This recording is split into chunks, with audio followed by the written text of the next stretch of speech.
Welcome back. शायद आपको याद हो कि साल 2019 में लाड़काना से लगे रत्तो डेरो शहर में एक तिब्बी स्कैंडल सामने आया था।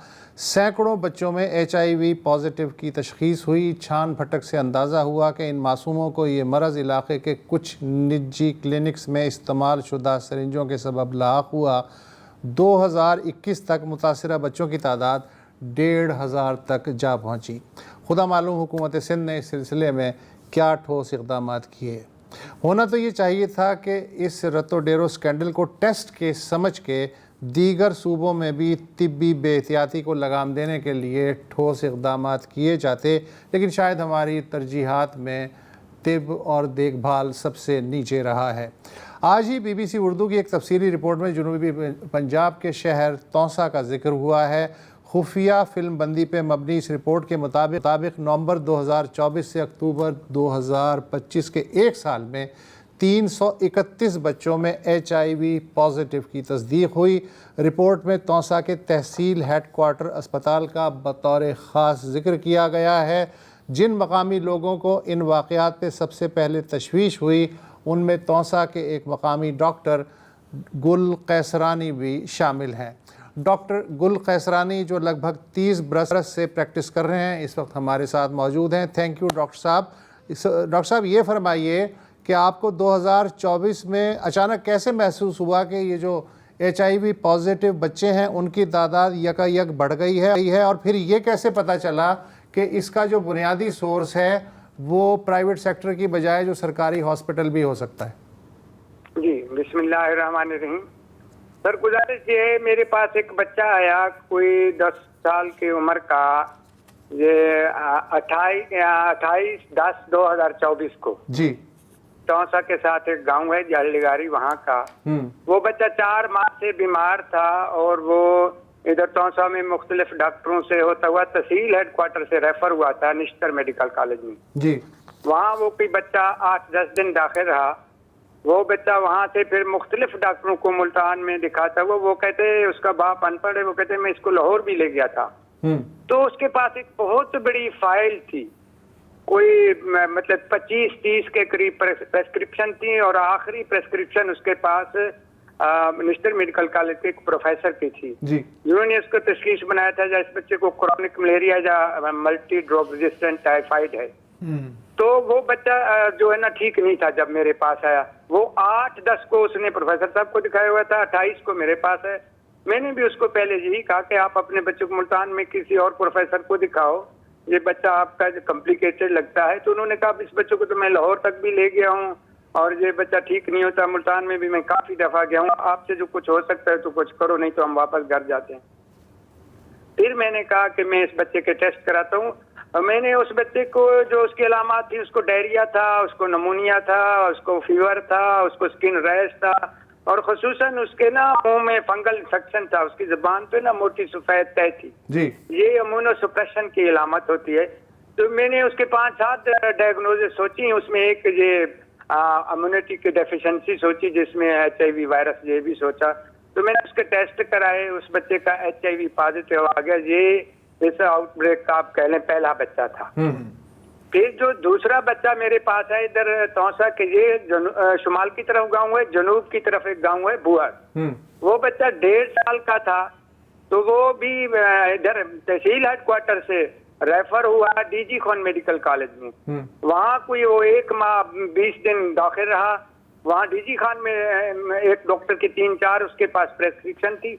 उस बच्चे की खास बात ये थी कि उसकी जो एक सिस्टर थी 2.5-3 साल की, उन्होंने कहा वो अब 2-2.5 माह से फौत हो गई है। वो इसी तरह बीमार थी जैसे ये 1.5 साल का बच्चा बीमार है। इसकी सिस्टर की 2-2.5 माह पहले डेथ हो गई, वो अनडायग्नोज्ड उसकी डेथ हुई।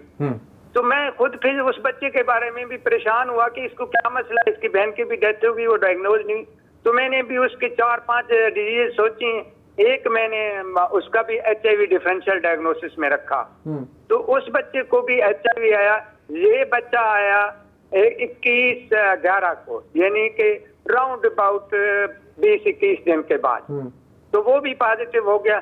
फिर ये नवंबर था, दिसंबर में उसी गांव बुहर जो ये तौसा के जनूब में है, 3-4 बच्चे और आए। उसी महीने दिसंबर के महीने में जो 3 माह 4 माह 2 माह से बीमार थे, ठीक नहीं हो रहे थे। मैंने उन बच्चों के टेस्ट कराए, वो बच्चे जो थे वो भी HIV पॉजिटिव आ गए। तो मैं एक बात ये बता दूं, ये सारे बच्चे इनका मेरे पास था भी पहला विजिट, ये पहले कभी इस डायग्नोसिस से पहले मेरे पास आए भी नहीं थे।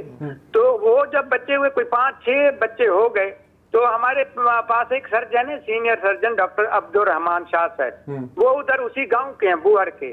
जब 4-5 बच्चे उस गांव के हुए तो मैं उनके पास गया, मैंने कहा डॉक्टर साहब आपके गांव से 3-4 बच्चों को HIV मैंने डायग्नोज किया है, आप उधर जरा मकामी सतह पे देखो क्या मसला हो रहा है। तो मुझे भी नहीं पता था इन बच्चों को HIV कहाँ से आ रहा है। तो तकरीबन ये दिसंबर और जनवरी के दरमियान में मेरे पास एक औरत आई, उस वक्त में मेरे ख्याल 6-7 बच्चे डायग्नोज कर चुके थे मुख्तलिफ गाँव के। तो उस औरत ने मुझे कहा जी डॉक्टर मैं अपनी इस बच्ची के बारे में परेशान हूँ कि इस बच्ची को ना एक सिरिंज लगाई गई जो इसके कजन को पहले लगाई गई, वो कजन था इसका HIV का पॉजिटिव। फिर इस बच्ची को वो सिरिंज लगाई, मेरे सामने 10 और बच्चों को वो सिरिंज लगाई गई। मैंने कहा जी आपको सिरिंज कहाँ यूज हुई? तो उसने कहा जी तहसील हेडक्वार्टर तौसा शरीफ में। उस दिन मुझे इस जो मेरे दिल में तजस्सुस थी, मैं जानना चाहता था कि ये बच्चों को, तो मैंने कहा शायद ये तो मामला फिर बहुत गड़बड़ है। THQ में मुझे पता है बहुत रश होता है, तकरीबन 100-150 बच्चा रोजाना जाता है वहाँ। तो मुझे समझ आ गया बच्चे बहुत होंगे। तो मैंने ये बात अब जब शाह साहब को बताई तो उन्होंने, हमारे एक दोस्त हैं उस वक्त प्रोजेक्ट डायरेक्टर थे अपना हेल्थ में ही लाहौर में, तो उन्होंने उनको ये बात कन्वे कराई। तो उन्होंने आके इधर सर्वे भी भेजा था लाहौर से टीम। बहरहाल उनको उस वक्त उस सर्वे में मरीज नहीं मिले, एक आध मिला, वो भी मेरा डायग्नोज था। पर फिर हमने सर THQ में अप्रोच करने की कोशिश की डॉक्टर अब्दुल रहमान शाह साहब के थ्रू, और उस वक्त हमारे इलेक्शन हो गए थे PMA के, तो डॉक्टर शुएब कादिर जो है हमारे PMA के, वो वाइस प्रेसिडेंट DG खान के बने, उनके थ्रू। तो फिर ये मामला कंट्रोल ना हुआ, उनसे कहा गया, पता चला कि जी वहाँ बिल्कुल 10 cc की सिरिंजेस यूज होती हैं, रीयूज होती हैं, और वहाँ वॉलंटियर काम करते हैं, वो सारा ये काम खराब कर रहे हैं। तो फिर उनसे DG खान का प्रेसिडेंट आया, वाइस प्रेसिडेंट हमारा इधर से था, जनरल सेक्रेटरी आया, ये बाकायदा वहाँ के MS साहब से मिले, उनसे कहा कि जी अच्छा डॉक्टर साहब ये बताइए कि हुकूमत पंजाब को कब खबर हुई और क्या उसने कोई स्टेप लिया? जी मैं बताता हूँ सर, मैं बताता हूँ सर। ये आपको याद होगा जब मैडम मरियम नवाज हमारी CM पंजाब आई थी ना, DG खान जी, ये 2025 की बात है, ये कोई फरवरी में 24 या 22 को, तो उसी दिन HIV पे प्रेजेंटेशन थी इधर तौसा में इंफेक्शियस डिजीज के ऊपर। तो वो HIV के प्रेजेंटेशन दे रहा था डॉक्टर साहब जो इधर होते हैं, तो उसी में उस प्रेजेंटेशन में मैंने बताया कि इस वक्त 28 बच्चों को HIV है, मेरे पास रिपोर्ट्स हैं। तो वो ठीक कोई 4 या 5 दिन के बाद एक शाहिद नामी नौजवान है, उसकी बच्ची को हो गया एड्स, इधर ही तौसा में डायग्नोज हुआ किया और डॉक्टर साहब ने। तो जब बात खुल गई थी तो दूसरे डॉक्टर भी थोड़ा थोड़ा टेस्ट करा रहे थे। तो वो उम्मे हानिया उसका नाम है, उस शाहिद ने जो है ना CM पोर्टल पे डाला अपनी बच्ची का मसला। फिर जो है ना क्विक रिस्पांस हुआ, फिर पंजाब हेल्थ केयर कमीशन के भी लोग आए, और फिर अपना सेक्रेटरी हेल्थ साहबा भी आई, उन्होंने अपने साथ एक टीम भी लाए, उन्होंने इन्वेस्टिगेट किया, मेरे से भी रिपोर्ट्स ली और सारा। उसके बाद ये मतलब आप ऐसे कह लें जब वो आए कोई 3रा या 4था महीना था, रमजान शरीफ था लास्ट ईयर 25 का, तो उसमें फिर ये प्रोसेस रुक गया। उन्होंने ये जो अपना MS साहब को भी सस्पेंड किया और डिप्टी DHO ये सारे, और लकीली वो CO हेल्थ भी हमारे सस्पेंड हो गए थे इन दौरान में। तो जो सारी टीम जब चेंज हुई तो उसके साथ पेशेंट भी कम होना हो गए। मैं उसका आपके वाज़ेह मिसाल देता हूँ, अब तौसा में हालात कंट्रोल में है, ऐसी कोई बात नहीं है।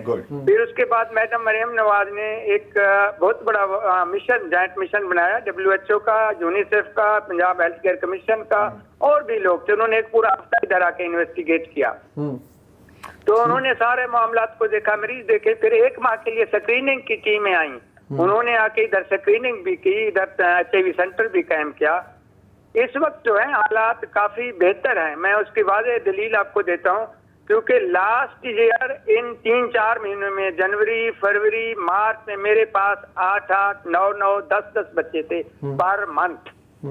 अब जबकि ये जो लास्ट नवंबर गुजरा उसमें आखिरी बच्चा था, मेरे पास दिसंबर में कोई बच्चा नहीं था, और जनवरी और फरवरी में एक बच्चा मैंने डायग्नोज किया, मार्च में कोई नहीं था, अप्रैल में अभी एक किया है।